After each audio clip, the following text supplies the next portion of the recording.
ماما ايوه جعانة، عايزة اكل. يعني ايه؟ احنا الساعة 4 الفجر. عايزة اتعشى. عشاء؟ ده سحور يا ماما. سحور ايه؟ واحنا في رمضان؟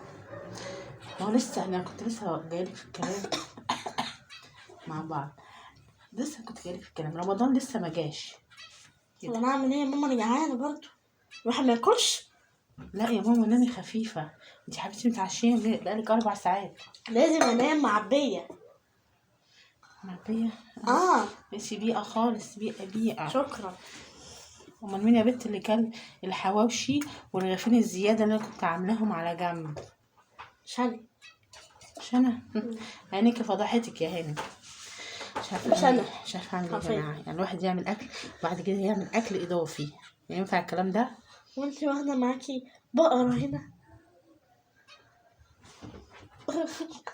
ايه يا ماما؟ سبحان الله، اول مره اشوف حد بيتكلم على نفسه بصراحه. ماشي شكرا شكرا. نخش ننام بقى حبيبتي، ولا اقول لك خليك كده اكسبي ثواب واقعدي شويه كده عشان الفجر قرب يقدم.